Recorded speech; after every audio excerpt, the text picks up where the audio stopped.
όταν ήτουν μοναχή, επήγαινε στο καθρέφτη και κοιτώντας εγέλουνε κι έκλαιε και εθάριε πως είναι η ωραιότερη από όσες είναι στα Εφτάνησα και ήτανε για να χωρίζει ανδρόγενα και αδέλφια, επιδέξια σαν το χάρο. Και όταν έβλεπε στον ύπνο της το ωραίο κορμί της αδερφής της, εξύπναε τρομασμένη. Ο φθόνος, το μίσος, η υποψία, η ψευτιά της ετραβούσανε πάντα τα σωθικά.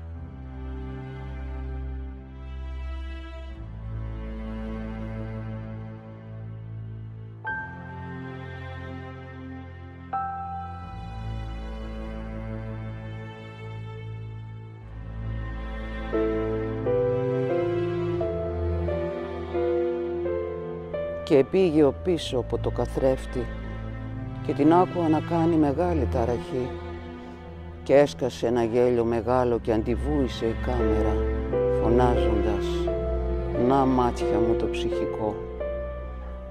Τότε έπεσα με τα γόνατα χάμου να κάμω δέηση, να την κάμει ο Κύριος να μην είναι έξω φρενών. Κάνε για το λίγο ακόμη όχι να ζήσει και να της πάψει η κακία. Και τελειωμένη η δέηση, εκοίταξα χάμου ο πίσω από το καθρέφτη, στοχάζοντάς την ελιγωμένη και δεν ήταν εκεί.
Και ήτανε καλοκαίρι και ήτανε η ώρα όπου θολώνουνε τα νερά και είχα φτάσει στα 3 πηγάδια και ήτανε εκεί τριγύρου η γη όλο νερά, γιατί πάνε οι γυναίκες και συχνοβγάνουνε.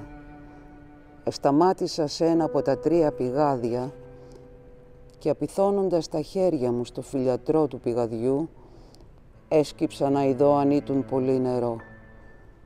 Και το είδα ως τη μέση σχεδόν γιωμάτο και είπα «Δόξα σε ο Θεός».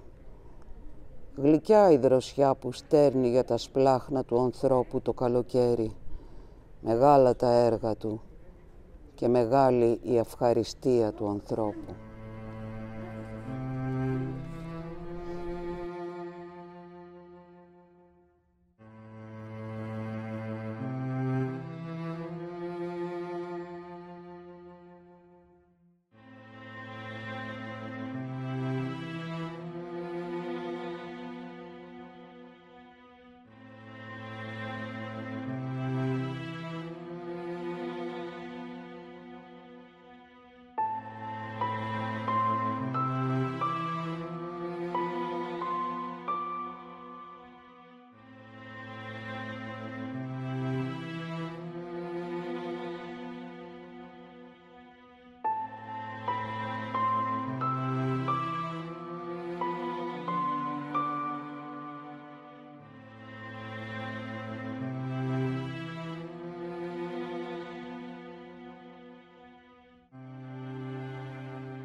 και είδα τη γυναίκα της Ζάκηθος.